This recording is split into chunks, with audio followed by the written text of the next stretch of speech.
इस प्रकरण में सदगुरु कबीर देव मानव समाज के जो अग्रगण्य थे, समाज को गार्ड करने वाले थे, उनकी बुद्धि, विचार, सोच कैसी थी, इस 30 चौपाइयों के अंतर्गत इस पर प्रकाश डाला है। सुनो सबन मिल विप्रमतीसी, साहब कहते हैं सुनो, मिल करके सब बैठ करके विचार करो। सदगुरु कबीर साहब ब्राह्मणों के विरोधी भी नहीं थे, उनकी बुद्धि को सुधारने के लिए सुझाव दिया है। सुनो सबन मिल विप्रमतीसी और हरविन बूढ़ी नाव भरीसी। गुरु बोलते हैं कि वेद ने जो ब्राह्मणों की मति कही है सो सुनो और इनका आचरण देखो। हर कहिए ज्ञान, सो ज्ञान बिना इनका ब्राह्मणपन डूबा। वेद वचन ऐसा है कि ब्रह्म जानाति ब्राह्मण, ब्रह्मविद ब्राह्मणो विभति। ब्राह्मण काहे से कहिए, क्या जीव को ब्राह्मण कहना? तो जीव सबका एक सा। जो देह को ब्राह्मण कहिए तो देह सबकी एक जैसी पंचभौतिक। और कर्म मार्ग से भी देखो तो ब्राह्मण कहा जाए तो पिता मरता है ताकि देह को पुत्र आदि जरा देते हैं, तो ब्रह्म हत्या होना सो कुछ होती नहीं, तो देह ब्राह्मण नहीं।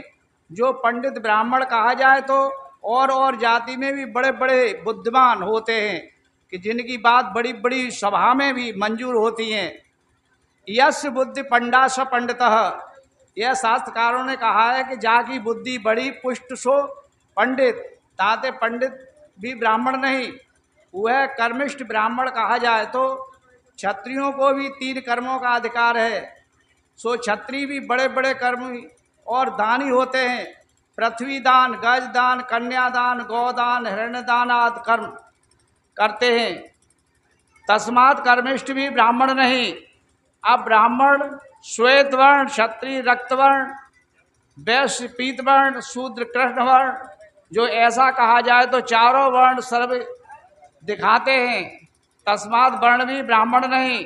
अब कोई ऐसा कहे कि ब्राह्मण मुख से पैदा होते हैं, क्षत्रिय भुजा से पैदा होते हैं, वैश्य जंघा से पैदा होते हैं और शूद्र पांव से पैदा होते हैं, तो सभी भक्त से पैदा होते हैं। न कोई मुख से पैदा होता है, न कोई भुजा से, न कोई जंघा से, न कोई पांव से पैदा होता है।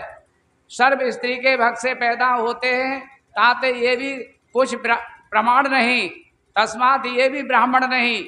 कोई कहते हैं कि आयुष में ब्राह्मण, तो ब्राह्मण 100 वर्ष जीते हैं और क्षत्रिय 50 वर्ष, वैश्य 25 वर्ष, शूद्र 12 वर्ष जीते हैं, तो ये भी कुछ प्रमाण नहीं। तस्मात आयुष कुछ ब्राह्मण नहीं। अब कोई कहेगा कि जाति ब्राह्मण, तो आन जात में भी ब्राह्मण बड़े बड़े भये हैं। सो सुनो, वशिष्ठ गण का पुत्र, व्यास की धीवरी के कन्या से उत्पत्ति, क्षत्रिय पुत्र विश्वामित्र, हिरण्यपुत्र श्रृंग ऋषि, घड़े से उत्पन्न अगस्त, कमल से उत्पन्न ब्रह्मा, पासी का पुत्र वाल्मीकि ऋषि, गौतम से गौतम ऋषि, नारद दासी पुत्र, अनुचर ऋषि हस्तिनी के पुत्र, द्रोण से द्रोणाचार्य, शूद्रन से भारद्वाज ऋषि, मातंग ऋषि मातंगी पुत्र, मांडुकी ऋषि मेंढुकी के गर्भ से उत्पन्न। ऐसे ऐसे अनेक जाति में बड़े बड़े श्रेष्ठ ब्राह्मण भये हैं, जिनको वेद ने भी माना है। तस्मात् जाति भी ब्राह्मण नहीं। तो ब्राह्मण किसे बोलता है? वेद ब्रह्मविद ब्राह्मणो भवते, जो समस्त दृष्टि का एक करके अनुभव ब्रह्म जाने सो ब्राह्मण। सुवर्ण भूषण न्याय, घट मृतिका न्याय, तो ब्रह्म ज्ञान जाको अपरोक्ष होए ताको ब्राह्मण कहिए। ये वेद वचन। सो ब्राह्मण हो के ब्रह्म न जाने।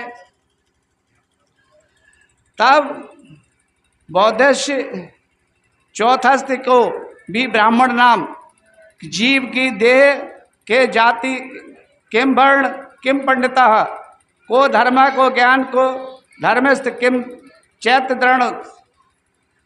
इस तरह से साधु कहते हैं ब्राह्मण जो ज्ञानी हैं, समझदार हैं, विचारवान हैं, वो ब्राह्मण है। सूचकोपनिषद में आया है, जन्मना जायते शूद्र, जन्म के समय पर सभी शूद्र होते हैं। शूद्र का मतलब है जिनको शुद्धा शुद्धि का बोध न हो। तो बच्चे को, किसी भी जाति का बच्चा हो, उससे जन्म से बोध नहीं होता है,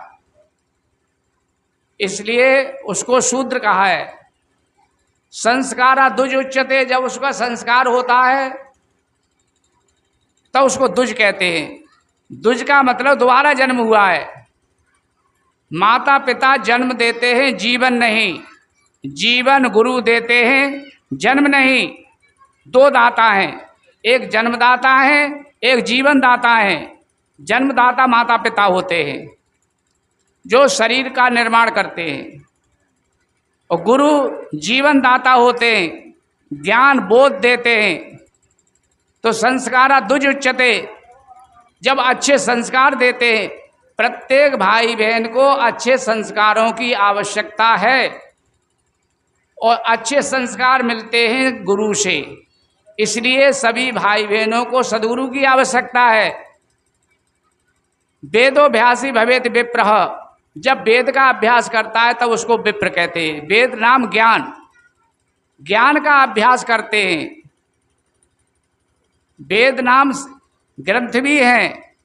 हिंदू धर्म के 4 वेद हैं, और यहाँ वेद का अर्थ फिर ज्ञान है। जिस व्यक्ति ने ज्ञान का बोध किया है, समझदारी आई है, तो उसको वेदज्ञ कहा जाएगा। फिर वेदोभ्यासी भवेत विप्र, ब्रह्म जानाति ब्राह्मण, जो ब्रह्म को जानता है। ब्रह्म क्या है? ब्रह्म श्रेष्ठ है। संसार में श्रेष्ठ क्या चीज है? इस शरीर में चेतना है। इस चेतना को जो समझता है वह ब्राह्मण है। यह चेतना ही ब्रह्म है। जीव बिना नहीं आत्मा, जीव बिना नहीं ब्रह्म, जीव बिना शिवो नहीं, जीव बिना सब ब्रह्म। जीव बिना कोई आत्मा नहीं है, जीव बिना कोई ब्रह्म नहीं है, और जीव बिना कोई शिव नहीं है, जीव बिना सब भ्रम है। सबका स्थापक, मानने वाला, जानने वाला, चलाने वाला ये चेतन जीव ही है। इसलिए जिन्होंने चेतन को समझा है उन्होंने सब कुछ समझ लिया।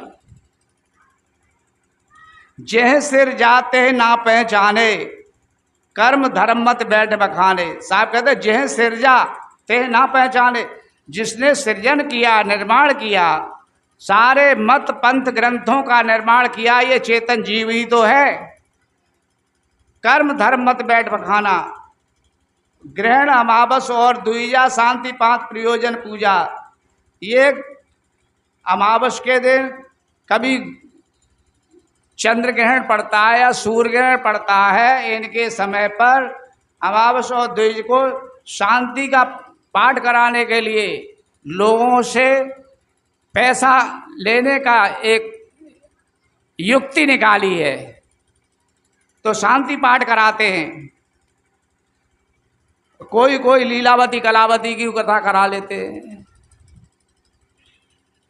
तो इन सब कथाओं के मूल में उनकी भावना यही रहती है कि हमको माने, हमारी बात माने और हमको श्रेष्ठ समझे। ऐसा समझ करके समय समय पर और जगह जगह पर लोगों को समझाते। एक बार तो ऐसा हुआ, एक पंडित जी की भावना एक जजमान की भैंस पर पड़ गई। तो उन्होंने सोची भैंस पंडित जजमान की कैसे प्राप्त हो, तो भैंस का दूध का समाधान हो जाए घर पर। तो जजमान के यहाँ आकर के बैठे। जजमान कोई काम से खेत पर गया था, घर पर बच्चों ने आसन दिया, बैठाला, पानी पत्ता पूछी। जब जजमान खेत से आया तो जजमान को देख करके पंडित जी फूट फूट करके रोने लगे। जजमान ने पूछा, गुरुदेव कोई बाल बच्चन ने कुछ गलत कह दिया? कहने नहीं, बाल बच्चे तुम्हारे बहुत अच्छे, किसी ने कुछ नहीं कहा है। फिर क्या कारण है? गुरुजी इतने फूट फूट के रोए, अब वो समझ नहीं पा रहा है जजमान मामला क्या है। फिर बच्चों ने कुछ कहा नहीं है, कोई न कोई बात तो होगी, बात बताओ, धीरज रखो। पंडित जी, गुरुजी महाराज कहते हैं कि भाई तुम्हारे पास एक ही बेटा है और उस पर ग्रह टेढ़ा है, और ऐसा ग्रह टेढ़ा है बचे न बचे। कैसा है? बचे न बचे। अब जजमान का एक ही बेटा था और गुरुजी कह रहे बचे न बचे, ग्रह टेढ़ा चल रहा है। जजमान ने कहा, गुरुजी कोई उपाय हो तो बताओ। गुरुजी कहते उपाय तो है भैया। कि क्या उपाय है? दान काला होना चाहिए। दान कैसा होना चाहिए? काला दान होना चाहिए। वह जजमान पारखी भक्त से मिला हुआ था, कोई बात करता था, कोई काम करता था तो भक्त से पूछ लेता था। तो उसने भक्त से पूछा कि हमारे गुरुजी आए हैं, हमारे ऊपर बहुत संकट की घड़ी चल रही है, हमारा एक ही बेटा है, उस पर ग्रह टेढ़ा चल रहा है। तो उनसे गुरुजी से उपाय पूछते। तो उपाय तो पूछा है मैंने, तो क्या बताया है? गुरुजी ने उपाय बताया है, दान काला हो। भक्त समझ गया, लाला तेरी भैंस पे नजर है पर तू चिंता मत कर, समाधान हो जाएगा। ऐसा कर, 1.25 मीटर काला कपड़ा ला करके कुछ फूल और दक्षिणा रख के गुरुजी को भेंट कर और कहे, गुरुजी दान काला है। भक्त बाजार से 1.25 मीटर काला कपड़ा लेकर के आया, उस पर फूल और दक्षिणा पैसा रख करके गुरुजी को भेंट करते हुए कहता है, गुरुजी दान काला है। भक्त कहता है, भाई तू समझा नहीं, तो समझाओ गुरुजी क्या दिक्कत हो गई। तो गुरुजी और समझाते हैं कि दान काला हो और जान वाला हो, इसमें जान तो है ही नहीं।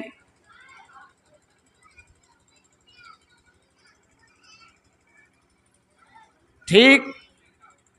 भक्त ने जाकर के फिर पूछा कि भाई साहब दान तो जम गया, पर एक कसर रह गई है। कि क्या?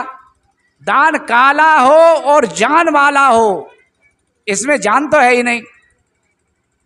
तो उसने कहा, ऐसा करो भाई साहब, फिर तो सपेरा आ गए, उनसे एक नाग ले आओ, और नाग ला करके कुछ पैसे रखते हुए गुरुजी कहो, गुरुजी दान काला है और जान वाला है। अब तो गुरुजी के सामने और सपेराओं को आटा दाल दे आए, एक पेटी ले आए जिसमें नाग बैठा था, और ला करके गुरुजी को कहा, गुरुदेव दान काला है और जान वाला है। गुरुजी ने पेटी को खोल करके जैसे ही देखा, सांप खड़ा हो गया। गुरुजी पीछे को सरकते हैं कि भाई मरवाएगा क्या? भाई मरवाएंगे नहीं गुरुजी, देख लो है तो जान वाला। गुरुजी कहते तुम समझे नहीं भाई, भोले आदमी हो। दान काला हो, जान वाला हो, 4 पैर वाला हो, उसके पैर तो है ही नहीं। अब समाधान तब हो 4 पैर वाले हो। उसने कहा ठीक, विचार करके लाएंगे। अब भगत से कहा, भगत जी दान कुछ फिट हुआ है, संपूर्ण फिट नहीं हुआ है, कुछ कमी रह गई है। कि वो क्या रह गई है कि दान काला हो, जान वाला हो, चार पैर वाला हो, उसके चार पैर तो है ही नहीं। उसने कहा तब तो बात समझ में आ रही है कि क्या ऐसा है, हमारे यहाँ पर कुतिया भी आ गई है, वो काली है, और ऐसा करना उसे ले जाओ और उसके जो बच्चे हैं उनको भी ले जाओ और कह देना गुरुजी दान काला है, जान वाला है, चार पैर वाला है और दूध वाला है, और मैं फैमिली का है, मैं फैमिली के विद फैमिली परिवार के, अब कोई कसर नहीं रहेगी। उसने उस कुतिया को बच्चों के साथ, पिल्लाओं के साथ ले जा करके गुरुजी को तिलक लगा करके और दक्षिणा चढ़ाते हुए कहा गुरुजी दान काला है, जान वाला है, चार पैर वाला है और बच्चों वाला है, विद फैमिली है। गुरुजी अपने सिर पे हाथ रख के कहते हैं भाई अब तेरे बच्चा के ऊपर ग्रह टेढ़े ना आए, अब तो हमारे ऊपर टेढ़े।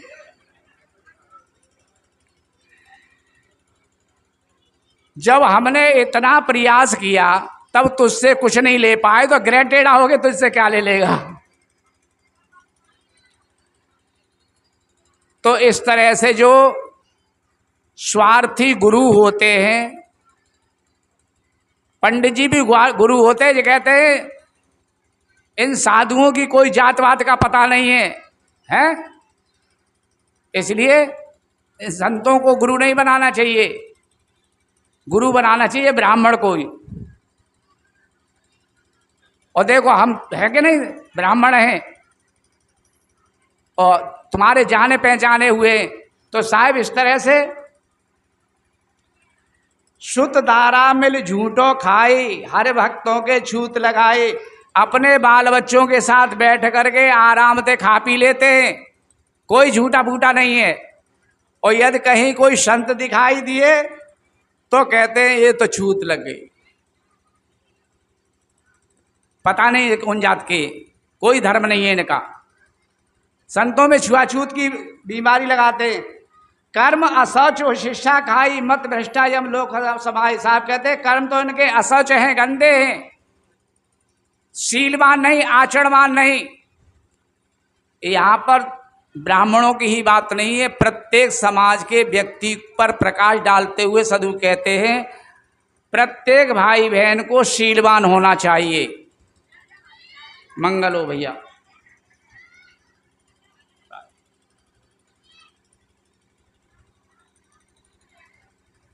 सभी भाई बहनों को शीलवान होना चाहिए। शीलवंत सबसे बड़ा, सब रत्नों की खान, तीन लोक की संपदा रही शील में आन। शील के अभाव में आदमी दर बदर ठोकर खाता है।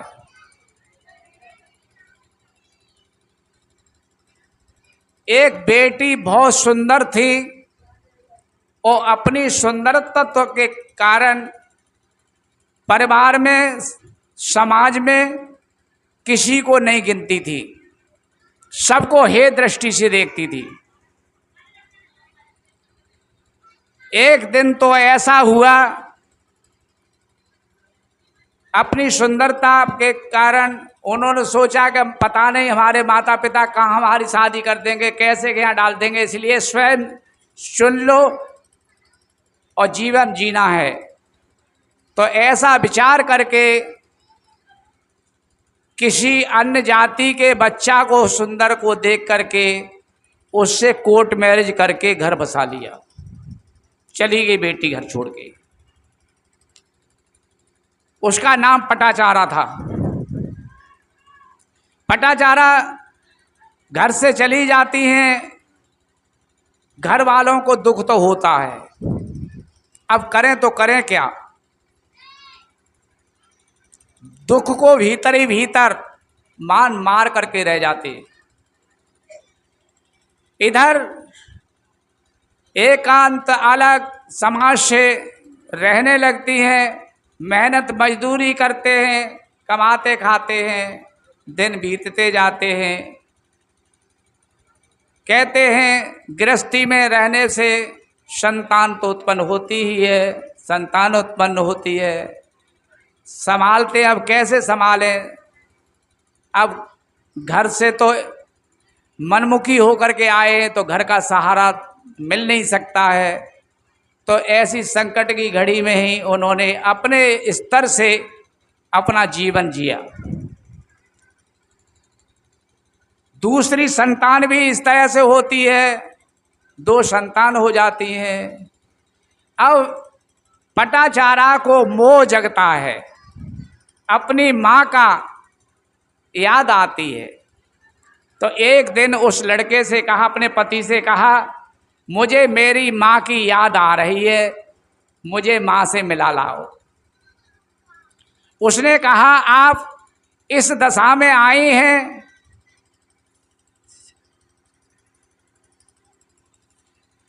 जाना उचित नहीं है, आपका भी सम्मान नहीं होगा, हमारा भी आदर नहीं होगा, इसलिए हमारा आपका जाना ठीक नहीं है। उसने सोचा ये नहीं माँ से मिलाने देंगे। एक दिन काम के काज के लिए वह बच्चा निकल देता है। पीछे से उसके मन में तीव्र भावना होती है माँ से मिलने की, तो घर से वह निकल देती है। संयोगवश बीच में ही वह बच्चा आ जाता है, घर देखता है, घर खाली पड़ा है। पूछा पड़ोसियों से, हमारी पत्नी कहाँ गई है, कि इस तरह से बच्चों को लेके गई हैं। वह भी निकल पड़ा। संयोगवश पूछता गया, लोगों ने बताया, तो आगे जा कर के मिल जाती हैं। उन्होंने कही तुम्हारी ऐसी इच्छा थी तो हमको बता देती तो हम भी संग चलते, क्या बात है कि अब आपको पता चल गया तो अभी चलो। तो वह वहां से ही संग चल देता है। पैदल चलते चलते थक जाते हैं और रास्ता में आराम करने के लिए जंगल में लेट जाते हैं। संयोगवश नाग आता है और लेटे हुए लड़के को काट लेता है। जैसे ही लेटे हुए लड़के को काटा तो एकदम वह चिल्लाने लगा।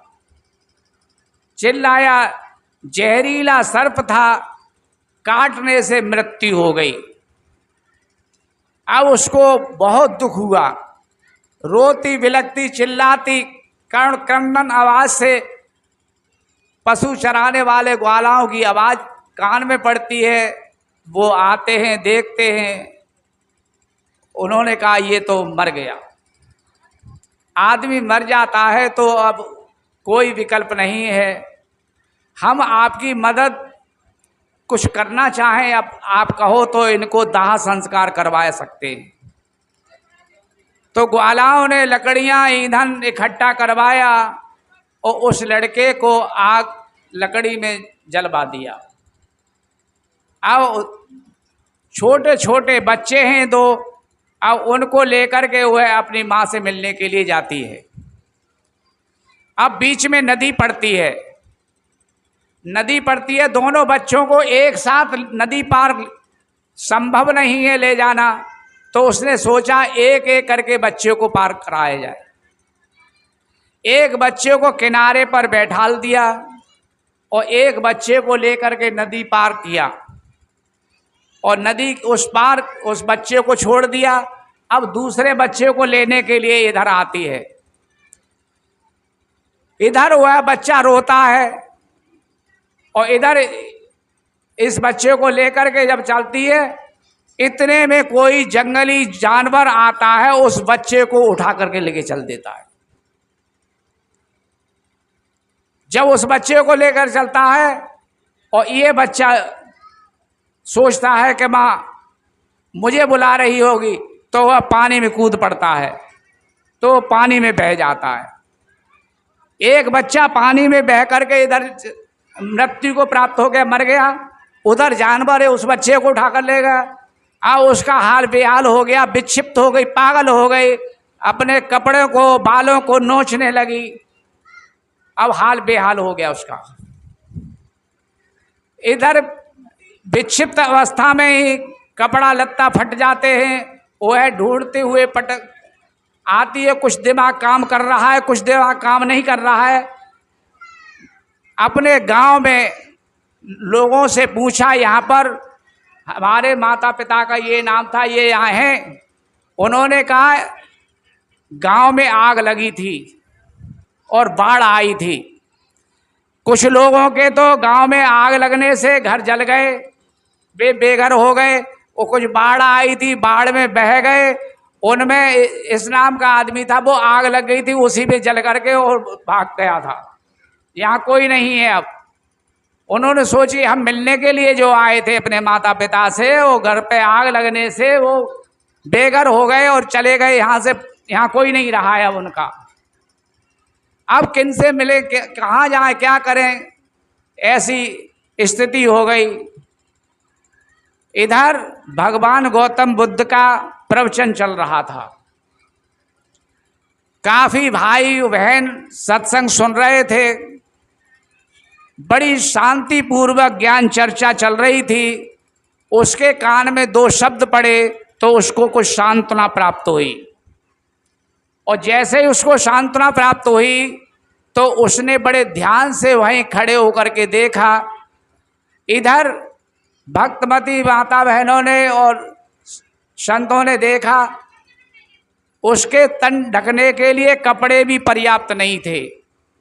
तो किसी उपासका ने अपने कपड़े से उसके तन को ढाका और प्यार दिया, पानी पिलाया, भोजन कराया। उनके प्यार से, उनकी वाणी सुन करके उसको सांत्वना मिली। भगवान बुद्ध ने कहा ऐसे असहाय अनाथ व्यक्ति को भी सहयोग देना चाहिए और उसको संरक्षण दिया। धीरे धीरे उसको बोध हुआ, वो अपने कृत्य पर, अपने कर्म पर उसको पश्चाताप हुआ, खेद हुआ। धिक्कार है मुझे और धिक्कार है मेरी बुद्धि को, जो मैंने रूप सौंदर्य के अहंकार में मैंने माता पिता भाई बहनों को, पड़ोसियों को भी किसी को नहीं गिनती थी। उसके कारण ये उससे इतना अनर्थ हुआ। मैं कहीं की नहीं, मेरा सब घर बर्बाद हो गया। ये तो कहानी है। प्रत्येक भाई बहन को चाहिए, समय पर शरीर मिलता है, सौंदर्य मिलता है, बुद्धि भी मिलती है, पर अहंकार की आवश्यकता नहीं है। सदगुरु कबीर साहब जब ब्राह्मणों की बात करते हैं तो आम जनता को भी संबोधन करते हैं। चाहे ब्राह्मण हो, चाहे क्षत्रिय हो, वैश्य हो, शूद्र हो, कोई भी जाति और वर्ण का भाई बहन हो, सबको अहम शून्य होना चाहिए। अहंकार से ही आदमी का पतन होता है। अत अहंकार के कारण रावण का विनाश हुआ था। अत अहंकार के कारण कंस का विनाश हुआ था। अत अहंकार के कारण ही महाराज दुर्योधन का विनाश हुआ था। 100 भाइयों के साथ मृत्यु को प्राप्त हुए थे। सदगुरु कहते हैं वही अहंकार यदि हमारे जीवन में आएगा तो हमारा क्या होगा, हमारा भी विनाश होगा। ऐसा समझ करके प्रत्येक भाई बहन को अहम शून्य होना चाहिए। बड़ी नम्रता और प्रेम से जीवन जीने की आवश्यकता है।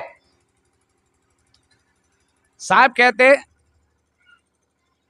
हेलो, अच्छा,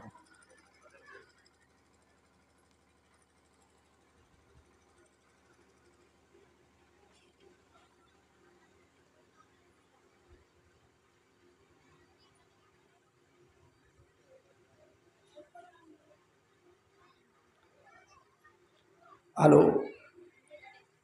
पाप पुण्य के हाथें पाशा, मार जगत का कीन विनाशा।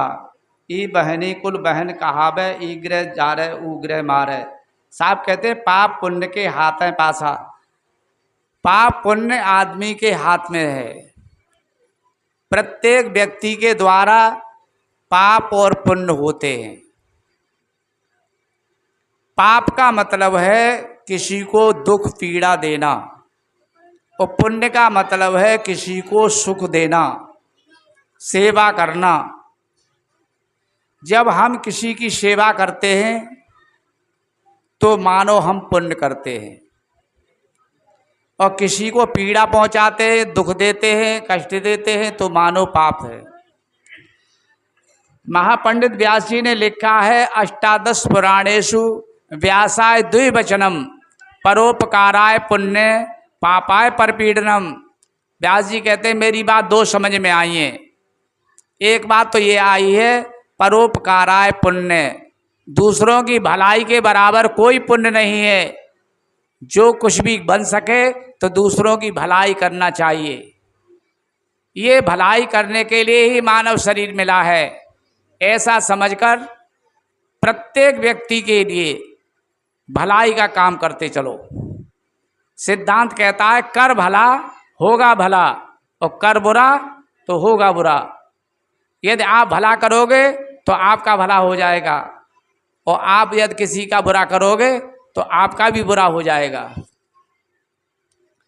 कहते हैं एक बार एक परिवार में 3 प्राणी थे, पंडित जी का बेटा और पंडितानी। जब तक बच्चा छोटा था तब तक कमाने वाले पंडित जी अकेले थे। बब मुश्किल से जीवन यापन की गुजर होती थी।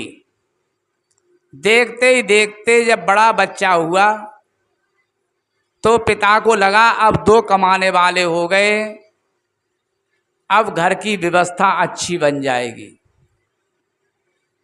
संयोगवश पंडित जी की मृत्यु हो जाती है। कमाने वाला एक ही रहता है, बेटा कमाने वाला हुआ, इधर पंडित जी की मृत्यु हो गई। पंडित जी की मृत्यु को देखते हुए पंडितानी का हाल बेहाल हो गया, बहुत हाल बेहाल हुआ, बहुत रोई। बच्चा ने माँ को समझाया, माँ पिता की तो मृत्यु हुई है प्रारब्ध पूरा होने पर, अभी आपका प्रारब्ध शेष है और आप इतना दुख मनाओगे, आपको भी पीड़ा होगी, आपको भी तकलीफ हो जाएगी, इसलिए इतना दुख मत मनाओ, दुख तो मुझे भी हो रहा है। माँ ने विचार किया कि बेटा समझदार है, खुद अपने को संभाल रहा है और मुझे भी संभालने के लिए कह रहा है। संभाला, धीरे धीरे दुख कम होता गया। एक बार बच्चे ने माँ से पूछा, माँ आपने इस घर में कभी खुशहाली देखी है?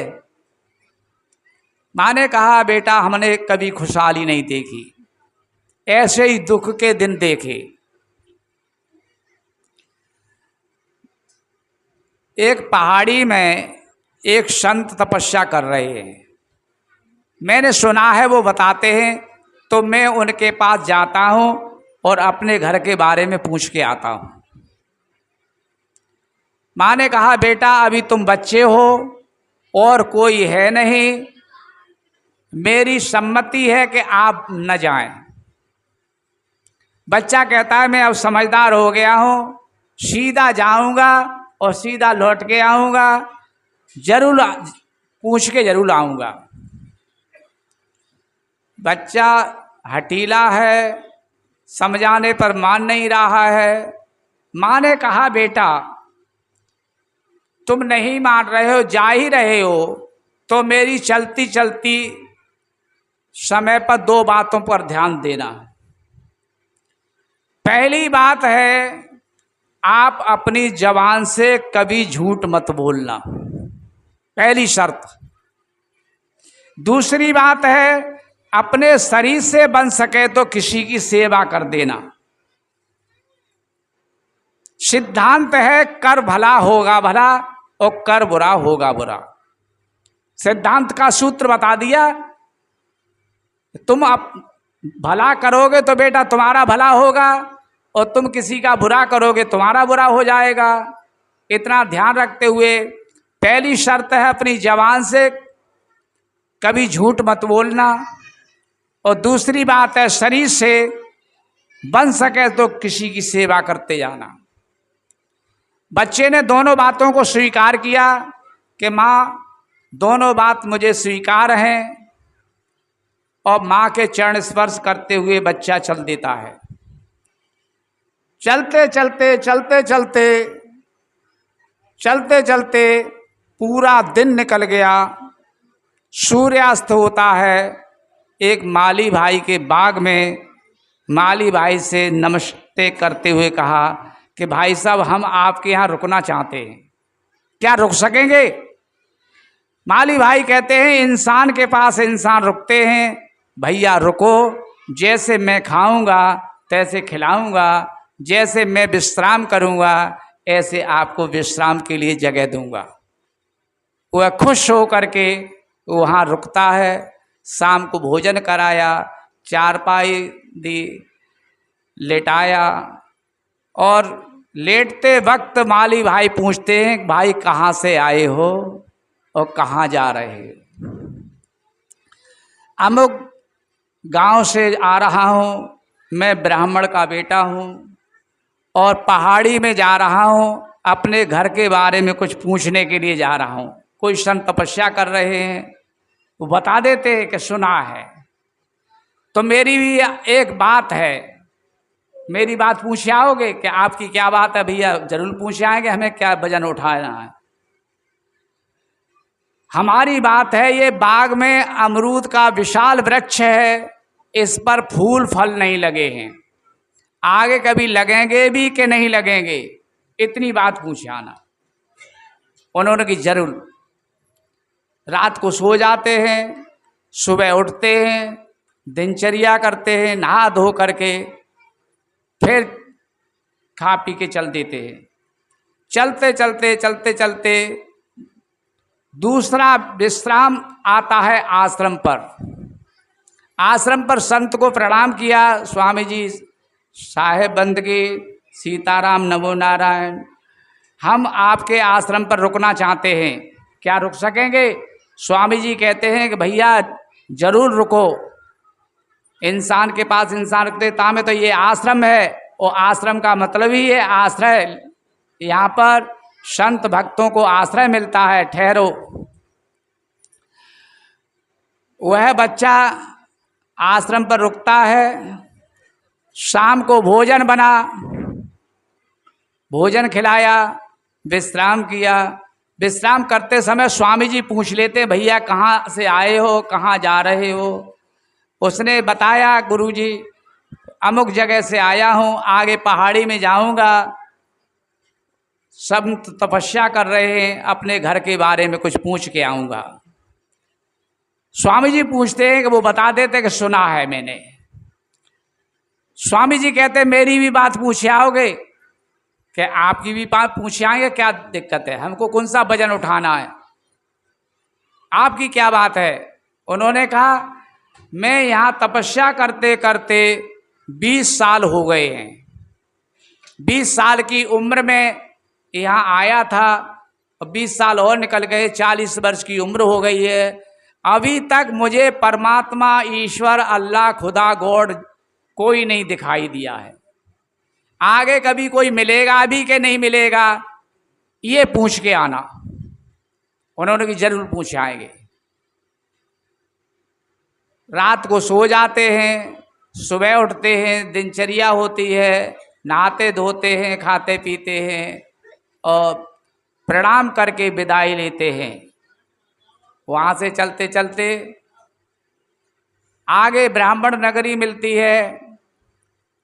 पंडित जी से प्रणाम किया, पंडित जी से कहा हम आपके यहाँ रुकना चाहते हैं, क्या रुक सकेंगे? पंडित जी कहते हैं भैया इंसान के पास इंसान रुकते हैं, रुको भला, जैसे मैं खाऊंगा तैसे भोजन खिलाऊंगा, और जैसे मैं विश्राम करता हूँ तैसे आपको भी विश्राम के लिए जगह दूंगा। बच्चा वहाँ रुका, शाम को भोजन हुआ, भोजन पा करके विश्राम करते हैं। पंडित जी पूछ लेते हैं भैया कहाँ से आए हो, कहाँ जा रहे हो? अमुक गांव से आया हूँ, आगे पहाड़ी में जा रहा हूँ, एक संत से मिलने के लिए, अपने घर के बारे में कुछ पूछने के लिए। वो बता देते हैं हाँ सुना है, इसीलिए तो जा रहा हूँ। पंडित जी कहते हैं हमारी भी बात पूछ आओगे कि हमें कौन सा वजन उठाना है, आप भी बता दो आपकी क्या बात है। उन्होंने कहा हमारे पास एक बेटी है, जन्म से गूंगी और बहरी है, शादी की बड़ी समस्या आ रही है। वह कभी बोलेगी भी कि नहीं बोलेगी, ये पूछ के आना है। यदि वो बोले तब तो समाधान हो, नहीं तो गूंगी बहरी होने के कारण बड़ी दिक्कत खड़ी हो रही है। बच्चे ने कहा ठीक, आपकी भी बात पूछ के आएंगे। और शाम को सो जाते हैं, सवेरे उठते हैं, दिनचर्या करते हैं, नहा धो करके विदा होते हैं। वहाँ से चल देते हैं। चलते चलते उपरांत दोपहर के बाद ढलते ही पहाड़ी में पहुंच जाते हैं। संत मिल जाते हैं, संत को प्रणाम किया। संत कहते हैं कोई से 3 प्रश्न पूछ लो। अपनी तरफ से ही संत ने क्या कहा, कोई से 3 प्रश्न पूछ लो। उसने विचार किया कि मैं 3 जगह रुक के आया हूं, तीनों जगह लोगों ने पूछा है अपनी अपनी बात, और उनसे हामी भर के आया हूं कि जरूर तुम्हारी बात पूछ के आऊंगा। और चौथी बात मेरी है, अब किनकी बात को काटूं। बच्चा विचार कर रहा है, इतने में स्वामी जी की समझ में आ गई इसके पास बातें ज्यादा हैं, इसलिए विचार कर रहा है। स्वामी जी कहते हैं कोई बात नहीं, आज विचार कर लो, कल भी मैं 3 बातों का उत्तर दूंगा, कल पूछ लेना, कोई बात नहीं।